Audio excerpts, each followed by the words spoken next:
טוב לכל הצופים והצופות שלנו. אנחנו כאן בספורט פאנל בתוכנית סיכום משחק. הערב נסכם את מה שפעם היה נחשב למשחק עונה, והיום הוא עוד משחק בעונה הזאת. מכבי חיפה נגד בית"ר ירושלים. אז מה היה לנו? לא רמה גבוהה, לא תוצאה מפתיעה, רק משחק בין בית"ר ירושלים שכרגע מסתמנת כמרעננת הרשמית של הליגה, ומכבי חיפה, קבוצה מהכרמל ששוב טובעת לה עם הפסד שלישי, העונה בבית וחמישי סך הכל.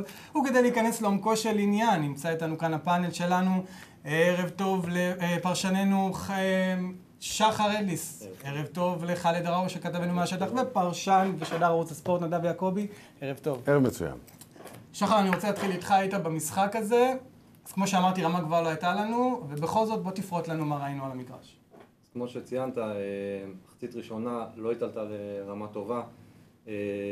מצב אחד טוב של בית"ר ירושלים, עומר אצילי הגיע מוסטויקוביץ' שלקח כדור מצוין. מחצית שנייה השתנו קצת היוצרות, מכבי חיפה שלטה יותר, יזמה יותר. ראינו... שליטה שהיא בעיקר אופטית, אני מניח. אשליה אופטית, כן. עוד פעם, הסיומת מול השער, הבעיה של מכבי חיפה העונה. אלירן עטר עם שני מצבים מצוינים, לא הצליח לאחד את המשחק, ובסופו של דבר, שתי הקיצות של בית"ר. ו3 נקודות. שנאמר כרגיל על הקיצות של בית"ר? זה כבר הפך להיות משהו שבשגרה? זה משהו שנהיה בשגרה, אנחנו רואים אותם עושים את זה במלופילד מול מכבי תל אביב. מנצחים את האלופה. ניצחון שלישי רצוף, פעם ראשונה עונה. אוקיי, אז חאלד נעבור אליך, בוא תן לנו קודם כל מהצד המנצח קצת בית"ר ירושלים, מה אומרים אחרי המשחק? מהצד המנצח, בית"ר ירושלים מאוד אופטימיים, מה שקרה להם אחרי שפתחו את העונה במשבר ככה, אבל עכשיו הם מאוד מרוצים מהמצב שלהם. השוער קליימן והמאמן טראפיץ' אמרו שהם עכשיו מרוצים, יש להם כך חבר'ה צעירים וכבר התחילו להשתבר, וזה ראוי מזמן ששברו את הנקס מול סכנין, וזאת הפעם הראשונה של בית"ר ירושלים שהם כבר ברצף ניצחון שלישי רצוף, פעם ראשונה עונה, יכול להיות שהם משחזרים את אירופה. בוא נלך לצד השני, שמענו שהיה בלגן עם אלירן עטר, בוא תעשה לנו סדר בדברים. אלירן עטר בעט בחפצים בחדר הלבשה, הוא צעק בפני כל השחקנים ואמר להם שדי כבר, נמאס, אנחנו פה במכבי חיפה, אל תחשבו. אותו אלירן עטר שהיה בוועדת משפט וכמעט מצא את עצמו מחוץ למכבי חיפה, היום הוא זה שנותן לכולם בראש. 100%, אלירן עטר גם אמר לשחקנים שאל תחשבו שאנחנו פה במכבי חיפה, זה דבר טוב, אנחנו יכולים לאבד נקודות ואולי נרד ליגה גם. טוב, נדב, אנחנו שומעים את הדברים, לרדת ליגה, מכבי חיפה? אני לא מאמין שמכבי חיפה תרד ליגה, אבל אתה יודע, כבר היו דברים מעולם בכדורגל העולמי וגם הישראלי, אבל ברור שמכבי חיפה, הבעיה שם היא לא שחקן... אגב, אולי זה לא כל כך ברור, אחרי 4 עונות שאמרנו, ברור שהיא לא כל כך ברור. אוקיי, אני עדיין טוען שאיך שלא נסובב את זה, מכבי חיפה לא תרד ליגה. היא גם תעשה בטח את השיפורים שלה במהלך העונה, בחודש ינואר, אבל אני רוצה לגעת ממש בקצרה, הבעיה של מכבי חיפה היא לא שחקן זה או אחר, לא מאמן זה או אחר. הבעיה הרבה יותר מורכבת, הרבה יותר עמוקה. הבעיה נמצאת בראש הפירמידה, אבל זה נדבר בפעם אחרת.